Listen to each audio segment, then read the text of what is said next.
Jonas capítulo 1, versículo 1 diz assim: Veio a palavra do Senhor a Jonas, filho de Amitai, dizendo: Dispõe-te, vai à grande cidade de Nínive e clama contra ela, porque a sua malícia subiu até mim. Jonas se dispôs, mas para fugir da presença do Senhor, para Tarsis. E tendo descido a Jópia, achou um navio que ia para Tarsis, pagou, pois, a sua passagem, embarcou nele, para ir com eles para Tarsis, para longe da presença do Senhor. Mas o Senhor lançou sobre o mar um forte vento, e fez-se no mar uma grande tempestade, e o navio estava a ponto de se despedaçar. Então os marinheiros, cheios de medo, clamavam cada um ao seu Deus e lançavam ao mar a carga que estava no navio para o aliviarem do peso dela. Jonas, porém, havia descido ao porão e se deitado, e dormia profundamente. Chegou-se a ele o mestre do navio e lhe disse: Que se passa contigo? Agarrado no sono? Levanta-te, invoca o teu Deus. Talvez assim esse Deus se lembre de nós, para que não pereçamos. E diziam uns aos outros: Vinde e lancemos sortes, para que saibamos por causa de quem nos sobreveio esse mal. E lançaram sortes, e a sorte caiu sobre Jonas. Então lhe disseram: Declara-nos agora, por causa de quem nos sobreveio esse mal? Que ocupação é a tua? De onde vens? Qual é a tua terra? De que povo és tu? Ele lhes respondeu: Eu sou hebreu, temo ao Senhor, o Deus do céu, que fez o mar e a terra. Então os homens ficaram possuídos de grande temor e lhe disseram: Que é isso que fizeste? Pois sabiam os homens que ele fugia da presença do Senhor, porque ele lhe havia declarado. Disseram-lhe: Que te faremos, para que o mar se nos acalme? Porque o mar se ia tornando cada vez mais tempestuoso. Respondeu-lhes: Tomai-me e lançai-me ao mar, e o mar se aquietará. Porque eu sei que por minha causa vos sobreveio esta grande tempestade. Entretanto os homens remavam, esforçando-se por alcançar a terra, mas não podiam, porquanto o mar se ia tornando cada vez mais tempestuoso contra eles. Então clamaram ao Senhor e disseram: Ah, Senhor, rogamos-te que não pereçamos por causa da vida deste homem, e não faças cair sobre nós esse sangue, quanto a nós inocente, porque tu, Senhor, fizeste como te aprouve. E levantaram a Jonas e o lançaram ao mar, e cessou o mar em sua fúria. Temeram, pois, estes homens em extremo ao Senhor, e ofereceram sacrifícios ao Senhor, e fizeram votos. Deparou o Senhor um grande peixe para que tragasse a Jonas, e esteve Jonas 3 dias e 3 noites no ventre do peixe. Essa é a palavra do Senhor. Meus queridos, o livro de Jonas é um dos livros mais interessantes que existe na Bíblia. Ele é um profeta, mas ao contrário dos outros textos proféticos, o livro de Jonas, você aprende não pelo que ele escreve, mas você aprende pelo que ele é.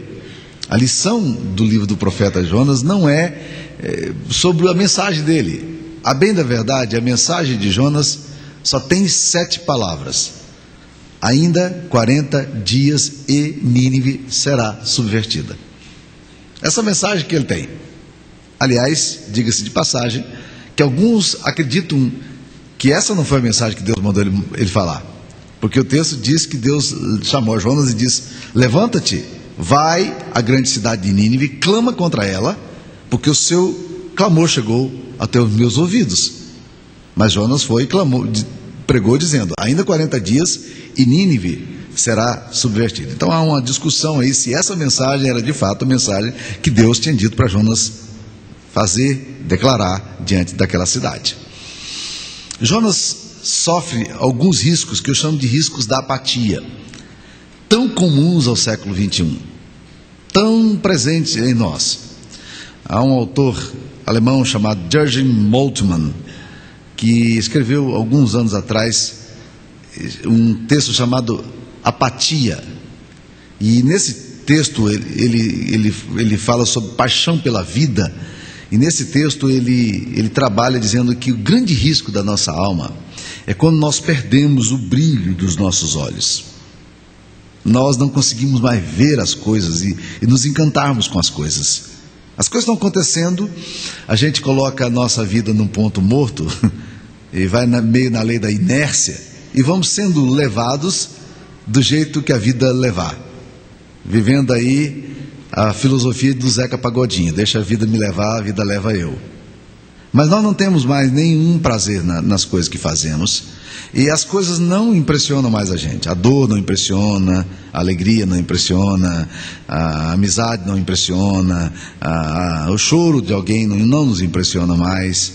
E nós vamos vivendo o grande risco da apatia. Aliás, para mim, essa questão da apatia, da indiferença, é um grave, sério problema conosco.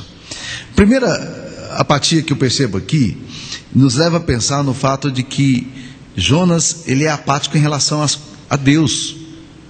E aqui eu aprendo a primeira lição: não dá para fugir de Deus. Jonas resolve fugir de Deus. Deus diz: vai e clama contra a grande cidade de Nínive, porque sua malícia subiu até mim. E o versículo 3 diz assim: Jonas se dispôs. É interessante. Mas dispôs para quê? Para fugir da presença de Deus.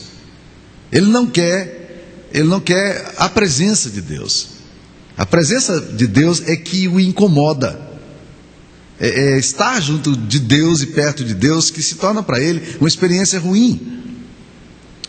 E essa é uma característica muito humana nossa. Já começa lá com Adão, ela é adâmica. Adão, quando ele peca, a Bíblia diz que ele fugiu, e Deus vai procurá-lo e diz: Adão, onde é que você está? Me fala, onde é que você está? Cara, Deus estava querendo saber do coração de Adão. Onde anda o seu coração, Adão? Por onde está essa cabecinha aí? Por onde passam os seus sentimentos? Vem cá conversar comigo. E é interessante porque Deus tinha criado Adão para relacionamento. A Bíblia diz que Deus vinha na viração do dia, no pôr do sol, para se encontrar com Adão, para bater papo com ele, né? Tomar chamate, comer pão de queijo, né? Deus vinha para estar ali com Jonas, com Adão. E agora Adão some. Adão não quer mais. E aqui Jonas faz a mesma coisa. O Salmo 139 é um salmo interessante. Se você quiser abrir comigo, pode abrir, mas não desmarca Jonas não, que a gente quer voltar aqui no texto de Jonas, tá? Bota o marcador aí, depois você vai gastar 2 horas para achar de novo o texto, aí vai ser difícil, né? O Salmo 139, versículo 7 fala assim: para onde me ausentarei do teu espírito? Para onde fugirei da tua face? Se subo aos céus, lá estás. Se faço a minha cama no mais profundo abismo, lá estás também. Se tomo as asas da alvorada e me detenho nos confins dos mares, ainda lá me haverá de guiar a tua mão, e a tua destra me susterá. Se digo: as trevas com efeito me encobrirão, e a luz ao redor de mim se fará noite, até as próprias trevas não te serão escuras. As trevas e a luz são a mesma coisa. É interessante ele dizer aqui: olha, não faz diferença para Deus se você está no escuro, está no claro, se você está no abismo, se está no alto, não faz diferença. Mas a gente percebe que a apatia leva-nos a querer fugir de Deus. A gente não quer mais orar. E é curioso nesse texto aqui, por exemplo, que Jonas não quer orar. Quando as coisas apertam, ele entra dentro do navio, vai para o porão do navio, e ali ele fica protegendo o porão do navio, dormindo. É um mecanismo de fuga mesmo. E quem está orando aqui nesse texto, o que é mais interessante, quem é que ora nesse texto aqui? A Bíblia diz que os marinheiros, que eram pagãos, eles não eram servidores de Yahvé, como Jonas. Os pagãos oram. Eu tenho ficado impressionado com isso. Eu tenho visto gente pagã pagando um alto preço pela sua fé, pela sua religiosidade, servindo a deuses que não são deuses, fazendo imensos sacrifícios por Deus, gastando horas e horas de abstenção de alimento, de jejuns, se matando por isso, orando aos ídolos, fazendo preces aos ídolos. E nós, como povo de Deus, não aprendemos a orar. Jonas não ora. Quem ora aqui são os pagãos. Jonas só ora numa situação extremamente complicada, quando as coisas não tem mais jeito, aí ele ora. Então, meus queridos, a apatia leva-nos a achar que dá para fugir de Deus, mas aprenda uma lição: não dá para fugir de Deus. Seja onde você estiver e como você estiver, se aproxime de Deus. A Bíblia fala que os filhos da luz, eles amam a luz e se aproximam da luz, mas os filhos das trevas, eles fogem. E Jesus certa vez afirmou: se a luz que há em ti são trevas, quão grandes trevas serão. Então tome cuidado, joga luz na sua treva, deixa entrar, aproxime-se da luz, aproxime-se de Deus, porque não dá para fugir de Deus. E o risco da apatia é que a apatia leva-nos a achar que nós podemos fugir de Deus e viver de forma indiferente em relação àquilo que Deus é. A não orar, a não falar com o Pai, a não conversar. Deus não te chamou para você ser um religioso. Deus te chamou para relacionamento com Ele. Como é que está o seu relacionamento com Deus? Segunda coisa que eu percebo aqui na vida de Jonas é que não dá para ignorar história e vocação. Esse é o outro risco da apatia. A apatia leva-nos a não querer se comprometer com a nossa história, com a nossa identidade e com a vocação que Deus nos dá, que é a missão. Identidade e missão andam muito juntos, porque o que eu sou determina o que eu faço. Jonas, quando as coisas apertam, os marinheiros começam a clamar, os marinheiros estão preocupados, querendo saber quem é esse homem, porque lançaram sortes e caiu sobre ele. O versículo 8 diz assim: declara-nos agora por causa de quem nos sobreveio esse mal. Aí eles começam a fazer algumas perguntas: que ocupação é tua? De onde vens? Qual a tua terra? Que povo és tu? E ele sabe quem ele é. Ele diz: eu sou hebreu, eu temo a Yahvé, o Deus do céu, que fez o mar e a terra. Eu sei quem eu sou. Eu sei da minha identidade. Eu sei da minha cara. É muito interessante que nós, muitas vezes, na nossa apatia, nos esqueçamos e achamos que é possível esquecer, como se nós não tivéssemos relação com Deus, a nossa identidade. E nós somos pegos exatamente quando nós tentamos negar aquilo que somos. Pedro tenta negar a identidade dele. Vai lá se sentar ao lado de umas pessoas que estão aquentando-se ali no fogo. E quando ele chega ali, ele é surpreendido porque uma criada se aproxima dele e diz assim: você não estava com aquele nazareno? Ele disse: mulher, a Bíblia diz que ele praguejou, diz: mulher, não sei de que você está falando. Daí um pouquinho chegou outro e fala assim: você tem jeito de crente, rapaz. Tu tem jeito de falar. E ele é pego de novo, ele diz, aí ele nega novamente. Nós fazemos muito isso. Esse é o risco da apatia, a gente quer negar a identidade da gente.